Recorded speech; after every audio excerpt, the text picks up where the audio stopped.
আমার সকল দর্শক বন্ধুদের জয়িতা দত্ত ব্লগে স্বাগত জানিয়ে ভিডিওটা শুরু করছি। ভাদ্র মাসের কৃষ্ণপক্ষের অষ্টমী তিথিতে যখন রোহিণী নক্ষত্রের প্রাধান্য হয় তখন কৃষ্ণ জন্মাষ্টমী পালিত হয়। এই শুভ দিনে ভগবানের পূজা করা, নাম গান জপ করা ও কানে শ্রবণ করা অত্যন্ত শুভ।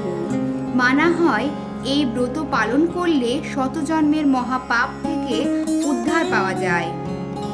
কৃষ্ণ জন্মাষ্টমীর ব্রত সবাই রাখতে পারে, ছেলে মেয়ে ছোট বড় সবাই রাখতে পারে। আর এবছর বাংলার 17ই ভাদ্র 1433, ইংরাজির 4ই সেপ্টেম্বর 2026 শুক্রবার পালিত হবে কৃষ্ণ জন্মাষ্টমী ব্রত। বাড়িতে খুব সহজেই কৃষ্ণ জন্মাষ্টমীর পূজা পদ্ধতি। হাতে গঙ্গা জল নিয়ে আচমন করে নেব। নমো বিষ্ণু, নমো বিষ্ণু, নমো বিষ্ণু। হাত জোর করে বিষ্ণু স্মরণ করে নেব।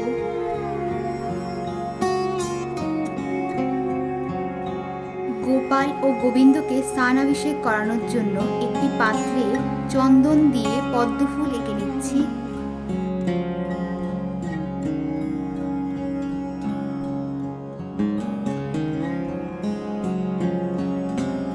এবার আমি এই পাত্রে রাধা মাধব ও গোপালকে বসিয়ে স্নানাভিষেক করিয়ে নেব।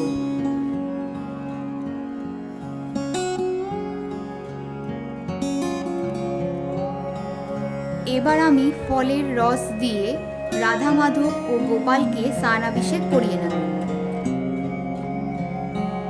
হরে কৃষ্ণ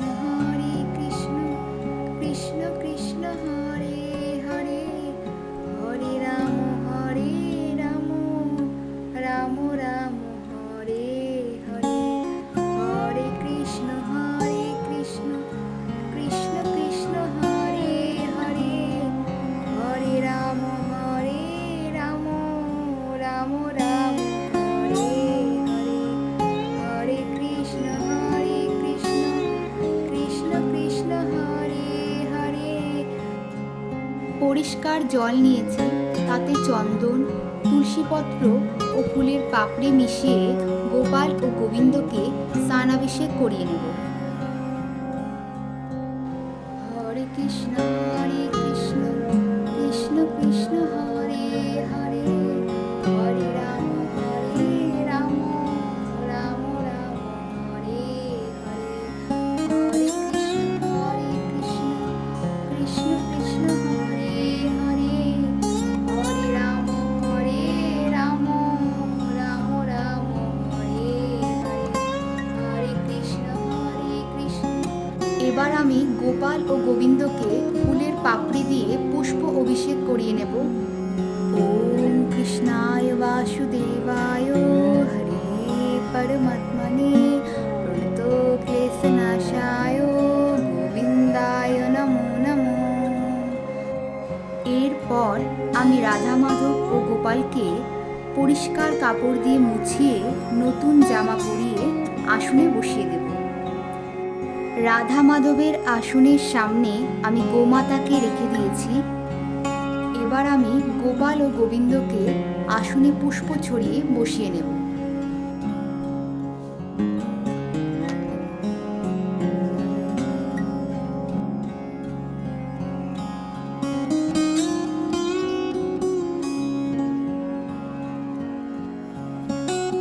রাধা গোবিন্দ ও গোপালকে সাজিয়ে নেব।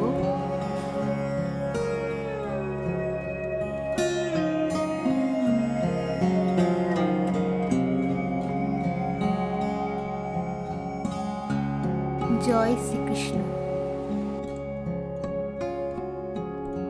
জয় রাধারানীর জয়। এবার আমি শ্বেত চন্দনের তিলক পরিয়ে দেব। জয় শ্রীকৃষ্ণ, জয় রাধারানীর জয়।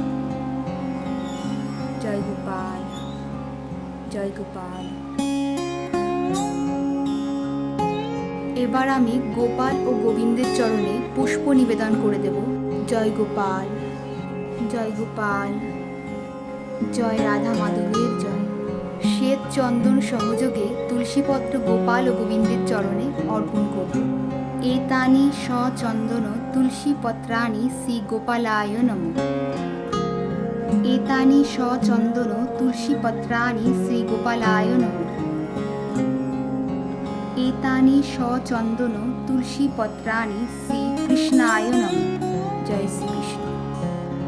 রাধা রানীর হাতে ও গোপাল ও গোবিন্দের চরণে তুলসী মঞ্জুরি অর্পণ করে দেব। জয় গোপাল, জয় গোপাল। এবার আমি ভোগ নিবেদন করব বলে আসন পেতে নিয়েছি। আসনের ওপর ফুল ও তুলসীপত্র দিয়ে দেব। রাধা মাধব ও গোপালের সামনে ভোগগুলি সাজিয়ে দেব।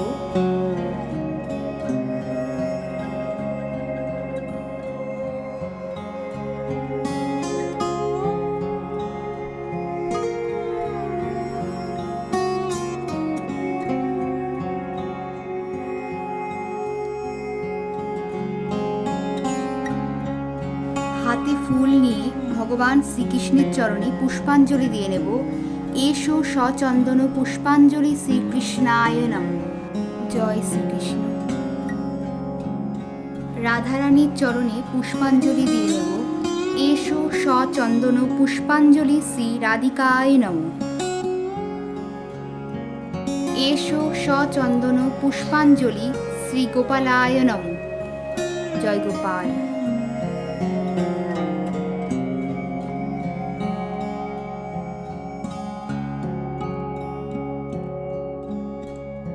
গোমাতার চরণে পুষ্প নিবেদন করে দেব।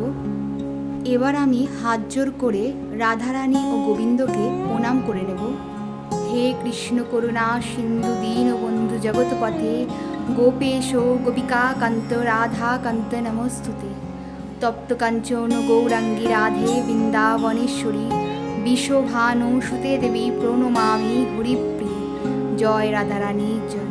জয় গোপাল, জয় গোপাল, জয় গোপাল। রাধা মাধব ও গোপালের আরতি করে নেব।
জন্মাষ্টমীর দিন শ্রীকৃষ্ণের অষ্টতর শতনাম পাঠ করতে হয়। শ্রী শ্রীকৃষ্ণের অষ্টতর শতনাম। শ্রীনন্দ রাখিল নাম নন্দের নন্দন, যশোদা রাখিল নাম মাতৃবাছা ধন, উপানন্দ নাম রাখে সুন্দর গোপাল, ব্রজবালক নাম রাখে ঠাকুর রাখাল, সুবল রাখিল নাম ঠাকুর কানাই, শ্রীদাম রাখিল নাম রাখাল রাজা ভাই, ননীচোরা নাম রাখে যতে গোপিনী, কালো সোনা নাম রাখে রাধা বিনোদিনী, কুবজা রাখিল নাম